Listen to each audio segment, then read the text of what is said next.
Hello and welcome back to the DUNE 3 workshop series where we take a deep dive into the features of DUNE 3. We're on episode 7, and if you've missed any of the previous episodes you can check that out in a link in the description to the playlist that we have set up here. In this episode we're going to take a look at creating and emulating an older style synth within DUNE 3, and we can do it a few different ways, so we'll look at how to do that, but we're going to look at how to build the actual sound as well that we heard in the previous video. And in this episode we're going to continue from episode number 6 where we heard the arpeggiated synth line happening in the background. So we're going to recreate that sound, and I'm going to show you a couple of different ways to emulate sort of a variation of pitch like you would expect on a hardware synth. So let's get straight into the project. Right, so this is what we're going to recreate here in the blue.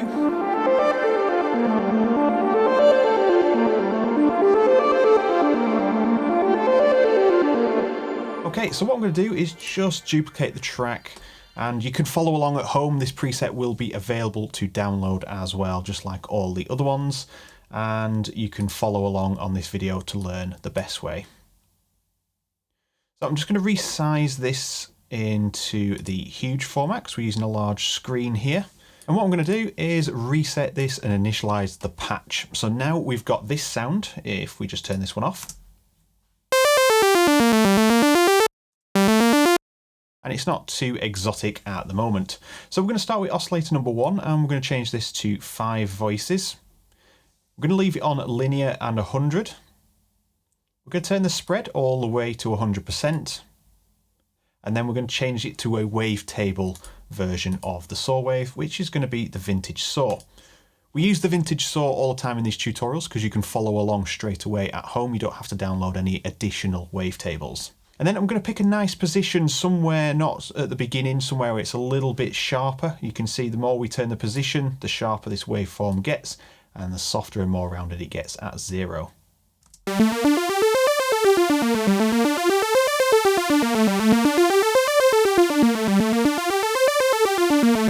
That's going to be around 40%, and that is the oscillator complete. So where the magic happens is through the filters, and we're looking at both of these filters in this case, as well as the filter effects. So we're going to start with a low pass 12 dB, and I'm going to turn the balance to center. And then we're going to go for a high pass 12 dB, and I'm just going to turn this down for now so we're not actually high passing the sound. Which leaves us with this. Back to where we were, and I'm going to bring the cutoff down to probably about 10 or 11%, so it's really filtered off, and then we'll use the envelope amount to bring some back in, and then we'll shape it over here.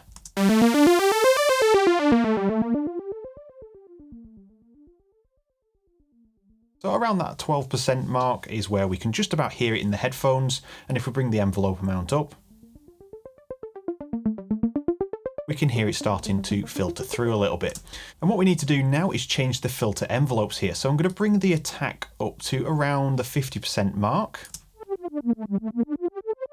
and leave the decay, sustain and release where they are, but change this to analog. Bring this up again a little bit for now. And then for the amp settings, we just want to turn these down to 0 on across the board. Just bring this up a bit.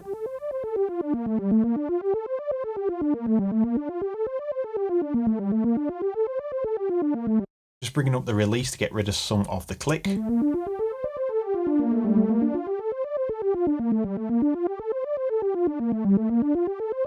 And the attack maybe just a smidge up again, just to get rid of some of that clicking at the start. And with that done, they are set up and ready to go, so we can start shaping more here with these filters.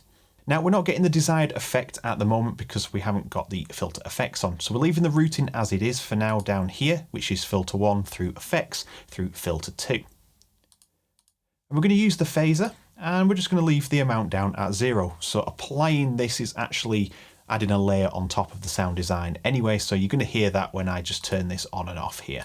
You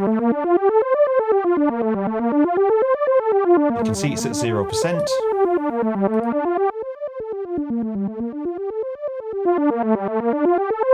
It's just bringing the sound out. Now you can hear that the filter is a little bit too open.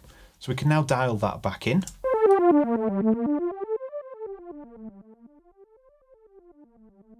Somewhere where we can just about barely hear it.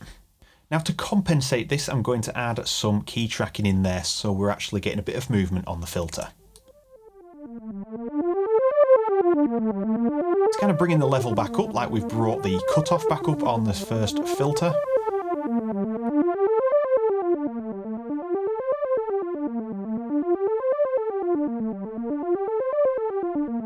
And now you can hear that we're very much closer to the sound that we have in our demo.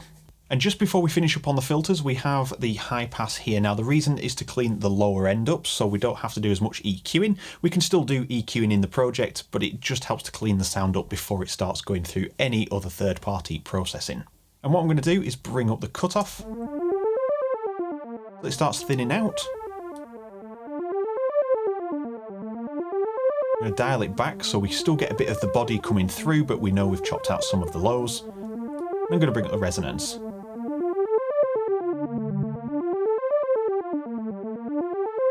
And the reason for the resonance is to contribute to controlling some of the lows. It works better with a low pass, it's a little bit more obvious, so when you actually cut something off that has a lot of low ending, it's going to sound quite boomy, and you can use the resonance to tame the boom. You can't get rid of it, but you can tame it, and then it leaves a little bit less for the EQs to do and try and sort out. So it's a good little tip for when you're designing your sounds where you don't want some of the boominess in. And we're going to leave the routing at filter 1 for effects, filter 2. We could put it so the effects come first or maybe last. It's going to give us a bit of a different sound, but that's for you to experiment with. And there we have it. That is the bulk of the sound done. The rest is in the effects, so we're going to walk through the effects next, and then I'll show you how to emulate that sort of pitch drifting that you get on older sort of hardware synths out there. So we're going to start with effects 1 because we're going to use both effects, and I'll show you why I'm using effects bus 2 in a second. But we're going to jump into effects bus 1. And we're going to use distortion, chorus, delay, reverb and compression. So I'm going to leave distortion at the beginning, and then I'm going to put chorus in second, delay in third, reverb and compression. Starting with distortion, we're going to leave it on overdrive, and we're going to bring this up till we get a bit of bite in the sound.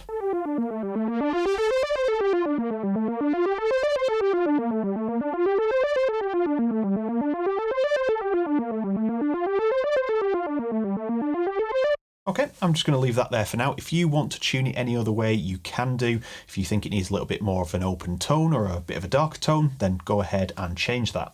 Next up is the chorus, so let's activate this. And we're going to be using the JP chorus down here, and then it limits our controls just to 4 controls. So I'm going to leave this at 0.76, and I'm just going to roll out some of the lows just naturally around 30% for now. And I'm going to bring the dry wet down till I can hear it blending nicely with the sound. So full wet.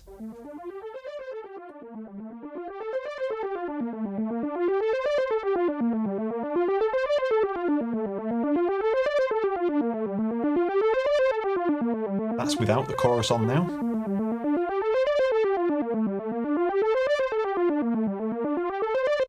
Sounds lovely. It's adding some body and width to the sound, but very subtly, and chorus is great for doing that.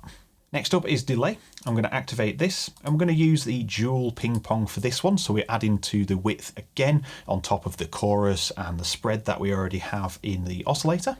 I'm naturally going to cut out some of the low, so I'm going to go too far and then dial it back as usual.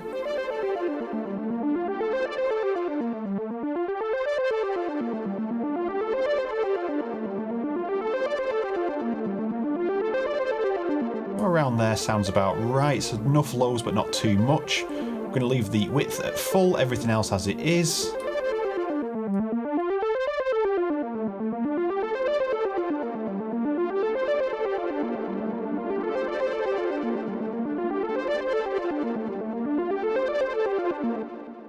Now I was just balancing the dry wet back and forth just to see if we wanted more coming through or less, and just sort of flood over the top of the sound design so it makes it a little bit softer. But having that lower dry wet there, or sort of where it was roughly, sounds okay. And next we're going to use reverb.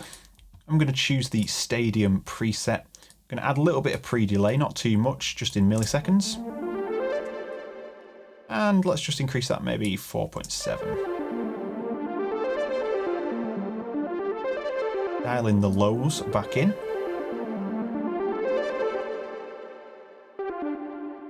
And as a little tip, I hit the play button and then stop it immediately so you can hear how the reverb sounds. Gives you an idea of the length and also how much of the low or the body is coming through, depending on how you've cut it with these. I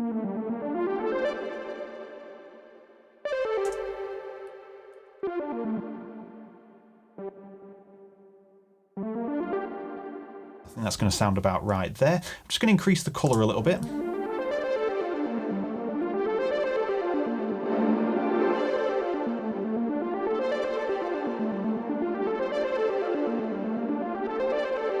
And you can see I've just gone over a little bit with the dry wet there just to start smoothing over the sound.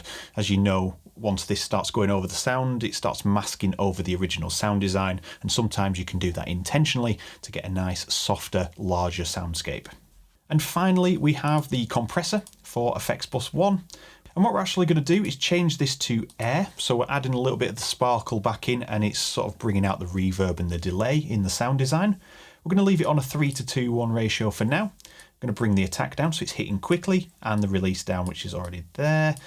So it's nice and sharp. And what that's going to do is the compressor is going to hit hard straight away, and then it's going to turn off straight away every time there's no data coming in, which then makes the reverb and the delay swell back in quickly. And I'm aiming for a -6 to -5 sort of dB reduction.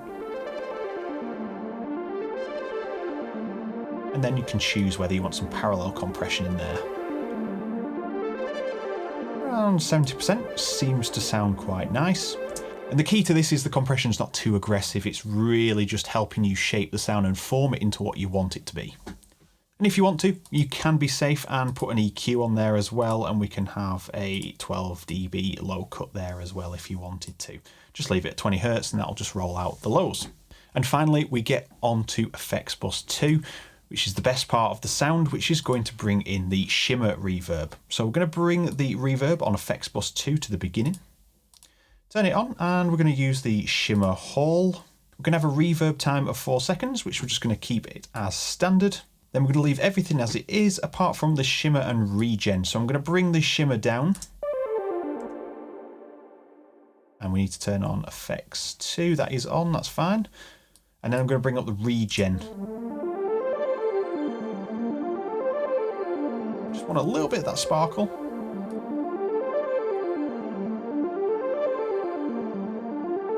Maybe bring the colour up a bit. But the key to this particular Shimmer reverb is having a timed pre-delay. So we're going to have a synced pre-delay, and it's going to be a quarter dotted note. So I'm going to turn on sync and bring this up till we see quarter note. And you can see the asterisk denominates that it's a dotted.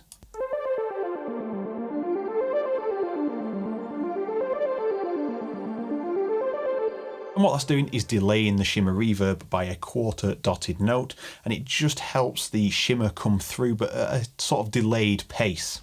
So if we turn this up, you'll be able to hear the effects on and off.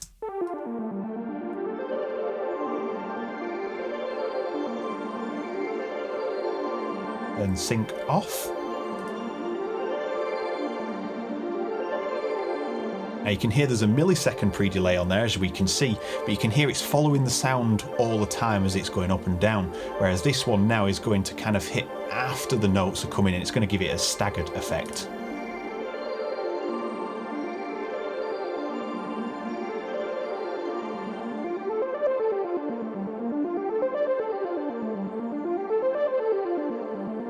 So I've balanced it in pretty low in this sound design. If you're looking for something where it's a little bit more prominent and you want to actually hear that Shimmer reverb, you can turn up the dry wet, you can turn up the Regen and Shimmer effects on here, or you can add in another compressor on this Effects Bus 2 and then just use the settings on the compressor to bring out the things in between.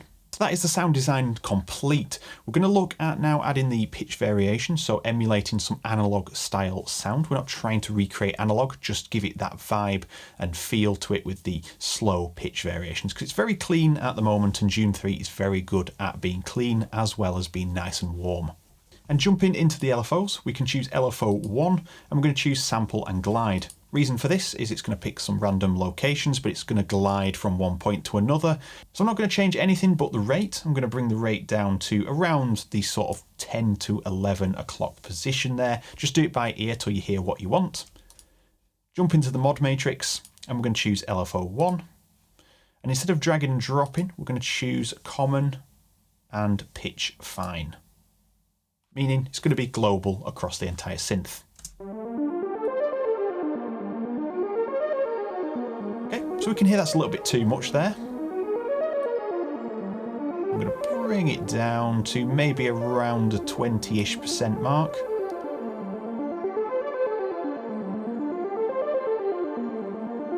A little bit too much, so I'll bring it down to maybe 19.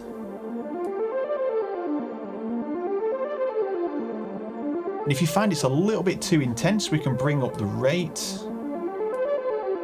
I'm going to turn on poly as well, so it's independently applying the sample and glide to the notes.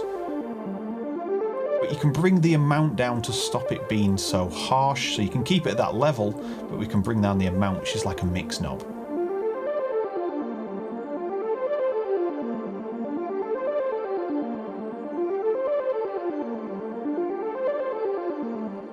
And to further what this is doing, we can also add in LFO2 as well to control it, or maybe even use an MSEG and control it in a specific pattern. It's entirely up to you, but this is like a little bit of a bonus tip. So I'm going to leave this on sine. I'm going to bring the rate down again, and we'll just mix the amount in for now at around the 2 o'clock position.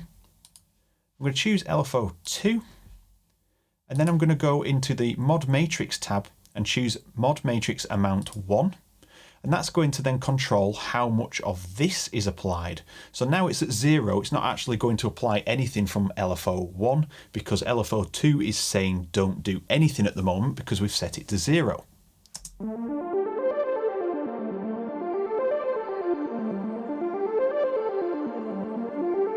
But if we turn this off, you can hear the pitch starts to vary on there. So now we can use this and let's say have it at 80%. Now it's going to control how much of that 19, that plus 19 amount is with this. And we can mix this down, bring this down on the amount a bit. Keep it very subtle. And you can hear now that what LFO1 is doing, LFO2 is now moving the amount back and forth to how much it's actually applying, so it's giving it a little bit more of a pronounced feel to it. And there we are, we have our completed sound design in DUNE 3. We're going to now integrate it back into the track. I'm just going to use the volume here to blend it back into this little loop of music we have going.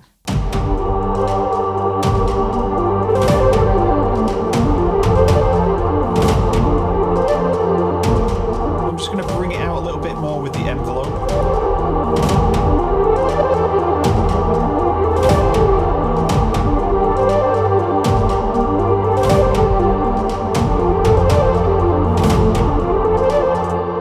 There we are, that is sounding great. If you're wanting the preset, you can just download it in the link in the description, or if you followed along, you can now just save the preset and you have a new one in your sound library. And that nicely brings us to the end of the video. If you want to catch up on the other episodes, if you've missed out on the series, or if you've just joined at this video, you can check that in the playlist link in the description. And if you have any questions about what you've seen in today's video, please let me know down in the comments. And with that said, thank you very much for watching. I'll see you all in the next video. Take care.